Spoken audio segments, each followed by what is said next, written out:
जय श्री गणेश। नमस्कार, मैं आचार्य संजय द्विवेदी। मेरे समस्त प्रबुद्ध दर्शकों का मेरे चैनल पर हार्दिक स्वागत है।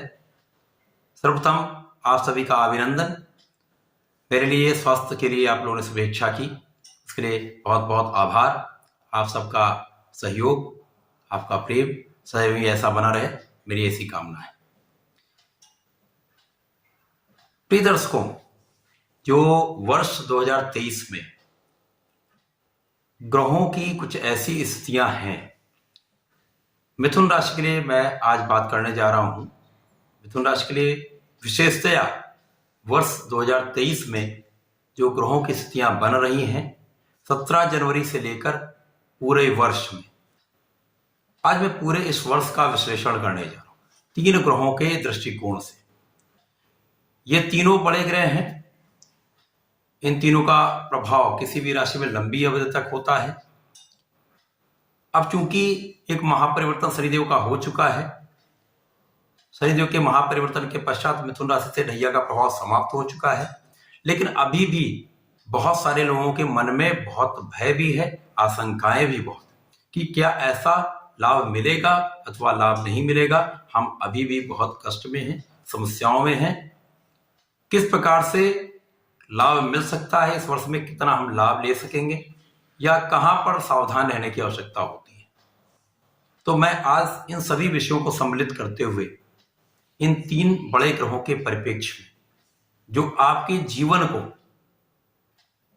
आपके जीवन की दिशा और दशा दोनों को बदलने वाले वर्ष 2023 में 100% आपके जीवन में नया मार्ग आएगा ही आएगा। आप विशाल रूप से सफलता भी प्राप्त करेंगे, धन का भी अर्जन करेंगे, कार्यक्षेत्र में भी प्रबलता है, चाहे वो आपका व्यापार हो, चाहे वो आपके नौकरी का भाव हो। यदि आपकी नौकरी चली गई है तो नई नौकरी मिलेगी, व्यापार भी आपका बहुत अच्छा इस वर्ष चलने वाला। ये किस प्रकार का होगा, इसका संपूर्ण विश्लेषण मैं पूर्ण तर्क के साथ करने जा रहा हूँ। प्रिय दर्शकों, आपसे निवेदन है कि कृपया वीडियो को पूरा देखेंगे तो सब चीजें आपको समझ में आएंगी, आशंकाएं समाप्त हो जाएंगी, आपको भी संतुष्टि होगी। यदि कहीं पर भी कोई भी आपको डाउट लगता है, संदेह लगता, तो कमेंट में जाकर आप मैसेज कर दीजिएगा। मैं प्रयास ये करता हूं कि मैं अपने समस्त दर्शकों को उनका रिप्लाई अवश्य दे सकूं। ये हो सकता है कुछ देर लग सकती है, परंतु मैं प्रयास करके सभी को उत्तर देने का प्रयास करता हूं। तो आप कमेंट में जाकर मैसेज कर सकते हैं। सर्वप्रथम तो मैं आपको ये बताना चाहता हूं, मिथुन राशि के जो ग्रहों की स्थितियां हैं उसमें 3 प्रमुख ग्रह इस वर्ष आपको प्रचंड रूप से लाभ अवश्य करेंगे। उनमें से ये 3 प्रमुख ग्रहों में सर्वप्रथम तो जो महापरिवर्तन शनिदेव करके आए हैं, अष्टम से निकलकर आपके भाग्य भाव में आ गए, तो शनिदेव जो 2.5 वर्ष आपके भाग्य में रहेंगे। उसके पश्चात गुरुदेव बृहस्पति हैं जो लंबी अवधि के लिए आपको लाभ देने वाले। इसी प्रकार से तीसरा जो ग्रह है वो कुछ नकारात्मक नहीं, बहुत नकारात्मक है, जिसे राहु कहते हैं, परंतु राहु भी कुछ स्थितियों में अच्छा लाभ देते हैं। किस प्रकार से यह लाभ आपको देने वाले हैं या दे सकते हैं, इनका पूर्ण विश्लेषण करने जा रहा हूं। सर्वप्रथम हम गुरुदेव बृहस्पति से प्रारंभ करते हैं। गुरुदेव बृहस्पति आपके 10वें भाव में। गुरुदेव बृहस्पति जो है ये सर्वाधिक शुभ ग्रह, सौम्य ग्रह। ये किसी भी अवस्था में रहकर आपको अच्छा फल प्रदान करते हैं। जो उनका कार्यकत्व है उसको संपूर्ण रूप से प्रदान करने का प्रयत्न करते हैं। अब यहाँ पर गुरुदेव बृहस्पति आपके लिए 2 केंद्र के स्वामी। केंद्र के भाव में यदि कोई ग्रह होता तो वो बहुत बलवान स्थिति में होता है। यदि कोई ग्रह आपके केंद्र का स्वामी है तो ये अत्यधिक बलवान स्थिति होती है, और उसके पश्चात यदि वो केंद्र में ही अपनी राशि में तो सर्वाधिक श्रेष्ठ स्थिति होती है। तो ये श्रेष्ठ स्थिति आपके लिए इसलिए बन रही है क्योंकि गुरुदेव बृहस्पति आपके 2 केंद्र के स्वामी, आपके सप्तम तथा आपके 10वें के स्वामी होकर सप्तमेश तथा कर्मेश होकर कर्म भाव में। मैं बिना तर्क के कोई बात नहीं करता हूं, तर्क सम्मत ही बात होती है। मेरा विश्लेषण मैं प्रयास करता हूं पूरी तरह साइंटिफिक हो, जो आप सबके समझ में आए। तो यहां पर जब सप्तमेश, कहीं ना कहीं कार्यक्षेत्र का निर्धारण भी 7वें भाव से होता है, जीवन साथी का भाव भी 7वां भाव है। साझेदारी का भाव भी सप्तम भाव है, कर्म भाव का स्वामी। इसी प्रकार से पार्टनरशिप का स्वामी दोनों कर्मेश अपने ही भाव में। केंद्र में है हंस नामक राजयोग बना रहे। पंच महापुरुष राजयोगों में से एक हंस नामक राजयोग अकेला राजयोग राजा के समान सुखों की प्राप्ति कराता है। अब बुध की राशि, तो यहाँ पे आपको गुरुदेव बृहस्पति बहुत ज्ञानवान बनाएंगे, बहुत विवेकी बनाएंगे, बहुत धैर्यवान बनाएंगे, बुद्धि कुशाग्र हो जाएगी। अभी तक क्या होता, क्योंकि मिथुन राशि वायु तत्व की राशि है, द्विस्वभाव राशि, इसके कारण होता था कि विचार बहुत सारे आते थे, कंसंट्रेशन नहीं हो पाता था, निर्णय आप नहीं कर पाते। अब वो स्थिति समाप्त हो रही है। आप बहुत कुशाग्र होंगे, बुद्धि का भाव अत्यंत प्रबल होगा, ज्ञान का भाव प्रबल होगा, तो निर्णय बहुत सटीक होंगे। कैलकुलेशन में आपका सर्वाधिक श्रेष्ठ इस समय में रहने वाला है। तो इस समय में गुरुदेव बृहस्पति आपके कार्यक्षेत्र को बहुत प्रबल करने वाले हैं, कार्यक्षेत्र का बहुत विस्तार करने वाले, पदोन्नति का योग बन रहा है, धन संपत्ति अर्जन का योग बन रहा है, कार्यक्षेत्र में पदोन्नति से सफलता से लाभ 100% आप लेंगे। उसके पश्चात गुरुदेव का प्रभाव आपके धन भाव, जो कि गुरुदेव की उच्च राशि, इतना प्रबल कर रहा है कि कार्यक्षेत्र की प्रबलता से आप बहुत विशाल, अपने कार्यक्षेत्र 100% बहुत विशाल धन का लाभ अवश्य लेंगे। गुरुदेव का प्रभाव आपके चतुर्थ को प्रबल कर रहा है, जो सुख संपत्ति का भाव और बुध की ही राशि है। तो निश्चित रूप से इस समय में आपके प्रॉपर्टी का, आपके सुख संपत्ति का योग बनाएंगे। साथ ही साथ यहाँ पर भूमि भवन का योग बनेगा। तो इस समय में, जो पूरे वर्ष में निश्चित रूप से ऐसा होने वाला है कि प्रबल रूप से धन के अर्जन के साथ ही साथ आप अपने भूमि भवन अथवा वाहन का योग बनाएंगे। इसके पश्चात गुरुदेव का प्रभाव षष्ठम पर है। आप कितनी भी प्रबल स्थिति में हो, यदि आपके पैर खींचने वाले लोग बहुत सारे होंगे, तो पीठ पीछे आपकी बुराई करने वाले बहुत सारे लोग होंगे, आपके लिए नेगेटिविटी करने वाले बहुत सारे लोग होंगे, शत्रु बहुत सारे होंगे, आपको रोकने वाले बहुत सारे लोग होंगे, तो आप कितना भी प्रयास कर लें, आप अपने लक्ष्य तक नहीं पहुंच पाते। अब यहाँ गुरुदेव बृहस्पति का पूर्ण प्रभाव आपके षष्ठम पर है, तो यहाँ शत्रुओं का तो निश्चित रूप से विनाश तय है। 100% बहुत विशाल रूप से यहाँ पर आप इसका लाभ लेंगे। जब शत्रुओं का भय समाप्त हो जाता, तो आप पूर्ण रूप से पूर्ण मनोबल के साथ कार्य करते हैं, आपका भय अंदर से समाप्त हो जाता है, पूर्ण बलवान स्थिति में आप कार्य करते हैं, तो सफलता भी मिलती है। इसी प्रकार से ऋण का भाव आपका, कहीं कहीं जो जिन लोगों पर बहुत सारा ऋण आ गया है, ऋण हो गया है, तो धीमे धीमे ऋण भी आप समाप्त, इस वर्ष में आप अपने ऋणों को अदा भी कर पाएंगे। ये नोट कर लीजिए, इस वर्ष में आप अपने ऋणों से मुक्त भी होने वाले, बहुत कुछ आप अपना ऋण चुका लेंगे। स्वास्थ्य भी आपका अच्छा रहेगा, स्वास्थ्य समस्याएं कम से कम रहेंगी। ये नहीं कहूंगा कि पूर्ण रूप से आप कोई भी रोग नहीं, मौसम के रोग हो सकते हैं, एलर्जी से समस्या हो सकती है, परंतु बड़े किसी भी रोग की कोई भी आशंका यहाँ पर नहीं है। इसके पश्चात गुरुदेव जब केंद्र में होते हैं, तो इनका प्रभाव केंद्र के चारों भावों पर होता है। प्रिय दर्शकों, ये वीडियो कुछ लंबा हो सकता है, परंतु संयम के साथ वीडियो देखेंगे तो पूर्ण लाभ ले सकेंगे। गुरुदेव का प्रभाव आपके लग्न को बलवान करेगा, तो आप अत्यंत प्रभावी होंगे, मान सम्मान मिलेगा, आपका सम्मान यश फैलेगा भी। इसी प्रकार से सुख संपत्ति तथा आपके विवाह का योग, तो जिन जातकों का अभी तक विवाह योग नहीं बन पाया है, विवाह के कारक नहीं उत्पन्न हो पाए हैं, तो यहाँ पर निश्चित रूप से आपके विवाह का योग बनेगा, और बहुत सारे जातकों का विवाह भी यहाँ पर होने के पूर्ण इस वर्ष में विवाह हो भी जाएगा। बहुत अच्छा योग है। इसके पश्चात मैं दूसरे प्रबल ग्रह को देखता हूं, जो शनिदेव है। अब भाग्य के स्वामी का भाग्य में गोचर। अब यहां पर प्रश्न आया, तो शनिदेव तो पहले भी भाग्य के स्वामी थे, तो भाग्य का साथ क्यों नहीं मिल रहा था? कारण यह है, शनिदेव यहां पर अष्टम के भी स्वामी हैं और आपके नवम के भी स्वामी हैं। अष्टमेश नवमेश का गोचर कहां था? आपके अष्टम भाव। जब शनिदेव अष्टम में होंगे तभी तो नैया का प्रभाव होगा। अष्टम मृत्यु का भाव है, डिप्रिसिएशन का भाव है, क्षय का भाव है, तो कोई भी चीज यहां पर होगी, कोई भी ग्रह होगा, उसका क्षय होता है। तो निश्चित रूप से यहां पर आपके भाग्य का क्षय हो रहा था, आपकी कार्य क्षमता में कमी आ रही थी, अब जब भाग्य का क्षय होगा तो शनिदेव का प्रभाव यहाँ पर कहीं ना कहीं आपके कार्यक्षेत्र को बाधित कर रहा था। कार्यक्षेत्र में समस्याएं, कार्यक्षेत्र से लाभ नहीं मिल पाना, अवरोध आना, प्रगति नहीं हो पाना, पूर्ण लाभ परिश्रम का ना मिल पाना, ये सारी समस्याएं हो रही थी। धन का लाभ भी नहीं मिलता क्योंकि शनिदेव का प्रभाव आपके धन पर भी था, जो चंद्रमा की राशि, तो धन का तो अपव्यय, जितना आपने कमाया उससे ज्यादा जाने का योग बनता था। पूर्ण प्रयास के साथ आपने 100 रुपए अर्जित किए, 150 का हिसाब बनेगा, आपका सब समाप्त हो जाएगा, आप कर्ज की स्थिति में, ऋण की स्थिति में आ जाते थे। परंतु अब अष्टम का स्वामी जब भाग्य में जाएगा, जो उनकी मूल त्रिकोण बहुत प्रबल राशि है, शनिदेव की प्रिय राशि है, तो शनिदेव जब यहां पर होंगे तो अब बहुत प्रबल भाग्य आपका यहां पर उदय होने वाला है। भाग्य उदय होता है तो आपके समस्त अवरुद्ध कार्य भी बनने लगते हैं। जहां पर आपको समस्या आ रही थी वो समस्या भी समाप्त होने लगती है, कार्यों में प्रगति होने लगती है। निश्चित रूप से 17 जनवरी के पश्चात बहुत सारे लोगों का मेरे पास फोन आया जो इस समस्या से ग्रस्त थे।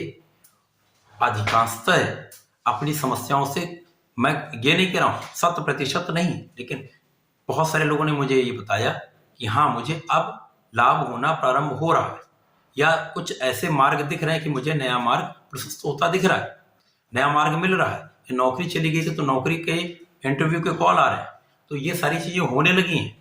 तो निश्चित रूप से ये समझिए आपके भाग्य का साथ आपके कार्यक्षेत्र को प्रबल करेगा, आपको जीवन में प्रगति कराएगा, सफलता अवश्य देगा। अब शनिदेव जब यहाँ पर होंगे तो अष्टम के भी स्वामी, तो आपका रिसर्च बढ़ जाएगा, विशिष्ट ज्ञान प्रबल हो जाएगा, आप बहुत सोच समझ कर निर्णय लेंगे।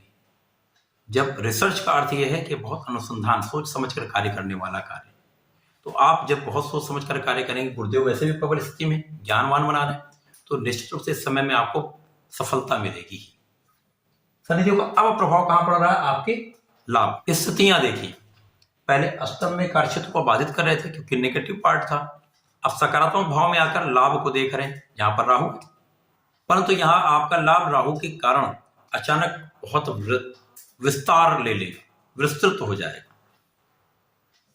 यहां पर प्रत्येक ग्रह अच्छा फल देते हैं, अब राहु भी यहां अच्छा ही फल देगा क्योंकि उसको यहां पर करना पड़ेगा, व्यवस्था है, ऐसा नियम है।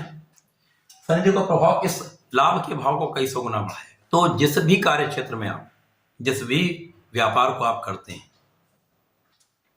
वहां पर बहुत प्रगति होने वाली है, निश्चित रूप से ऐसा होने वाला है। कार्य क्षेत्र में बाधा थी तो वो दूर हो जाएगी, लाभ बढ़ जाएगा।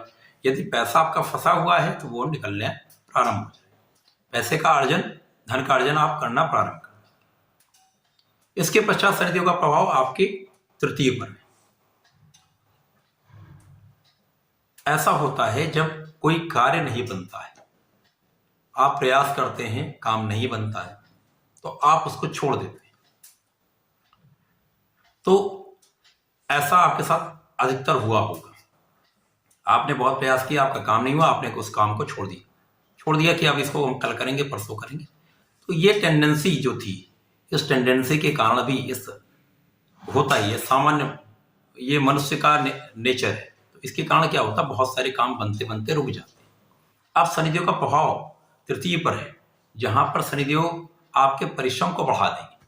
जब पराक्रम बहुत विशाल होता है तो वहां पर आप निश्चित रूप से बहुत प्रबल रूप से कार्य क्षमता आपकी बढ़ती है, कार्य क्षमता बढ़ेगी तो सफलता भी मिलती है। तो अब आपके साथ कार्यों में पूर्ण सफलता मिले, लोगों का भी सहयोग अब आपको मिलने लगेगा, मित्रों का भी सहयोग मिले, परिवार का भी सहयोग मिलेगा। तो सब प्रकार से आप यहाँ पर लाभ लें।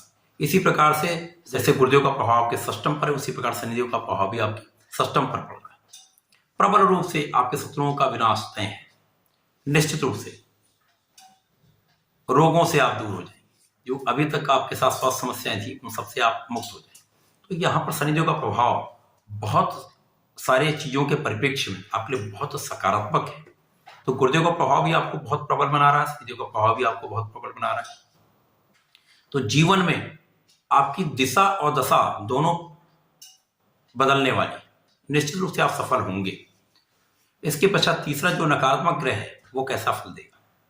राहु का गोचर आपकी एकादश में, एकादश का भाव ऐसा भाव है जहाँ पर ज्योतिषीय सूत्र कहता है कि यहाँ पर कोई भी ग्रह सकारात्मक प्रभाव ही देता है। तो राहु को सकारात्मक प्रभाव देना है, ये किस किस चीज में सकारात्मक प्रभाव देंगे, परंतु राहु का नेचर क्या है, ये एक पूर्ण रूप से नकारात्मक ग्रह है, तो कहीं ना कहीं कुछ नकारात्मकता भी देगा। लेकिन अब जो सकारात्मक भाव होगा वो 70% होगा, नकारात्मक भाग 30% होगा। तो लाभ तो ये शनि का प्रभाव जो भाग्य के स्वामी उनके कारण कई सौ गुना बढ़ जाएगा, तो लाभ तो बहुत आपको मिलने वाला है। सुख संपत्ति, धन संपत्ति, लाभ, सुखों का लाभ, संतान से लाभ, शिक्षा से लाभ, सब प्रकार के लाभ आप अर्जित करेंगे। परंतु कहीं ना कहीं ये बीच बीच में आपके संतान के साथ स्वास्थ्य में निर्बलता करता है, प्रेम संबंध बनने नहीं देता, प्रेम संबंधों को अलगाव कराता है। तो ये नकारात्मक भाव राहु देने वाला है।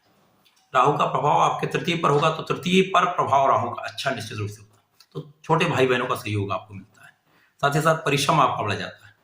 अचानक आपके जीवन में प्रगति आने लगी, पैर में पहिए लग जाते हैं, आप बहुत कार्य क्षेत्र में प्रबलता आती है, आपके कार्य क्षमता में बहुत प्रगति होती है, कारण आप बहुत तेजी से कार्य करते हैं।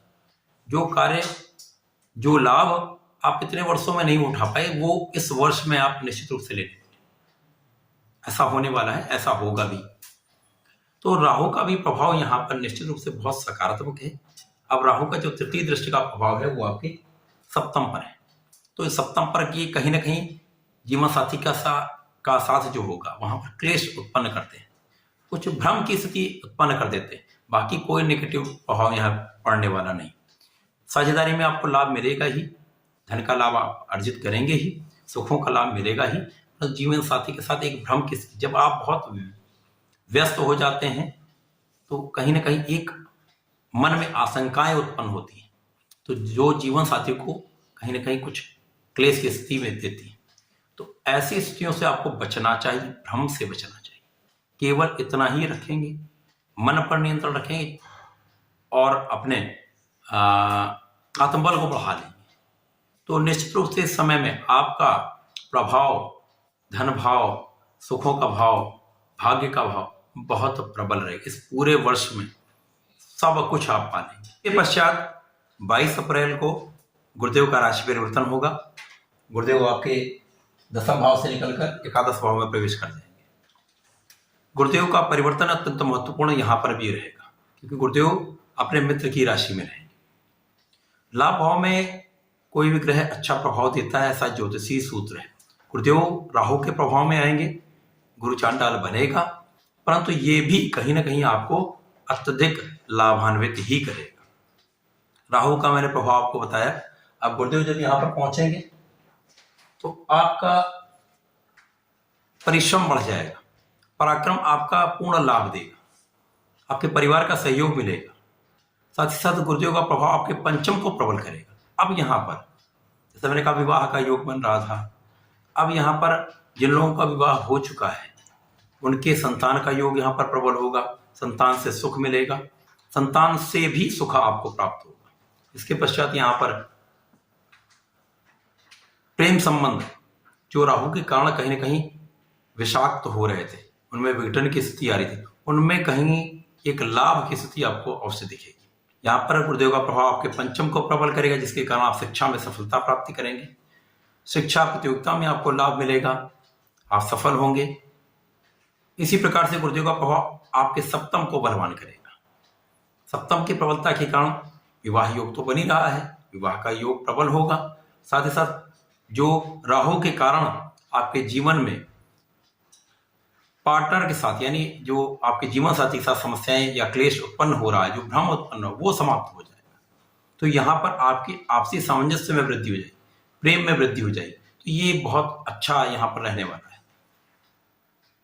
उसके पश्चात इस वर्ष में ही राहु का परिवर्तन भी होगा। राहु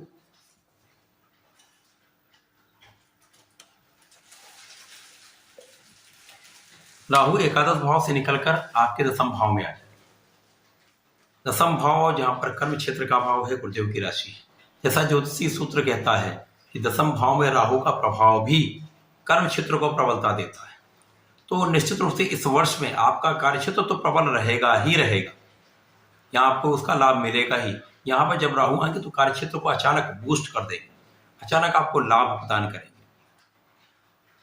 यहाँ पर केवल आपको ये ध्यान रखना, आपको सामंजस्य बढ़ाना होगा। आपसी जो आपके व्यापार में लोग हैं उनके साथ, तथा यदि नौकरी में है तो अपने साथियों के साथ, अपने उच्चाधिकारियों के साथ एक सामंजस्य बनाकर चलें। ईगो का त्याग कर देंगे तो निश्चित रूप से आपको सफलता मिलेगी। राहु का प्रभाव आपके धन भाव पर होगा तो यहाँ पर कुछ व्यय बढ़ सकता है, परंतु धन के मार्ग में कोई भी कमी नहीं आने। व्यय बढ़ेगा, आय की स्रोत भी बढ़ेंगे, तो कहीं ना कहीं ये मैनेज होता जाएगा। और जो नकारात्मक भाव राहु देने वाले हैं वो आपके माता पिता के साथ संबंधों में देने, माता पिता के स्वास्थ्य को निर्बल करने वाले, तो यहाँ पर उनके साथ दूरी उत्पन्न करने वाले। तो जब आपका कार्यक्षेत्र प्रबल होगा, आपको उसका लाभ मिलेगा, पदोन्नति होगी, तो हो सकता है आपको अपने स्थान को छोड़ना पड़े, स्थान परिवर्तन हो जाए, जिसके कारण आप माता पिता के साथ दूर हो सकते हैं। परंतु यहाँ पर धन का लाभ आप अवश्य लेंगे। इसी प्रकार से राहु का प्रभाव आपके षष्ठम पर होगा। यहाँ पर अब आपको थोड़ा सावधान रहना होगा, क्योंकि राहु जब होगा एक भ्रम उत्पन्न करता है। यद्यपि आप प्रबल शत्रुहंता शनिदेव बना रहे हैं, परंतु कहीं न कहीं पीठ पीछे कुछ शत्रु उत्पन्न होते रहेंगे, उनका दमन भी होता रहे, तो कोई बड़ी समस्या यहाँ पर होने नहीं जा रही। तो इस पूरे वर्ष का यदि हम अवलोकन करें तो निश्चित रूप से आपका भाग्य प्रचंड रहेगा, कर्म क्षेत्र प्रबल रहेगा, तथा आपके लाभ भाव अत्यंत प्रबल है, जिसके कारण आप संपूर्ण लाभ लेने वाले। तो जहां आप अपने ऋण से परेशान थे, अपने कार्यक्षेत्र के कारण समस्या में थे, अपने भाग्य का साथ न मिलने के कारण आपके काम नहीं बन पा रहे थे, अब इन सब स्थितियों में आप बहुत प्रबल रूप से लाभ लेने वाले हैं। सब स्थितियों में आप विजयी होने वाले हैं। निश्चित रूप से ये समय आपके लिए जीवन की दशा और दिशा दोनों बदलने वाला है। इसलिए दर्शकों, मिथुन राशि के लिए मैं सदैव ही कहता हूं कि आपको नियमित रूप से गणपति महाराज के शरण में रहना चाहिए, उनके मंत्रों का जाप करना चाहिए। ओम गंग गणपतये नमः का यदि नित्य कम से कम एक माला जाप कर लेंगे तो बहुत लाभ लेंगे। इसी प्रकार से यदि संकर्षण गणपति स्तोत्रम का पाठ करते हैं तो जीवन में कोई संकट आपको छू भी नहीं पाएगा, आप बहुत लाभ लेंगे। ऐसा करें, इसका लाभ लें। धन्यवाद, नमस्कार।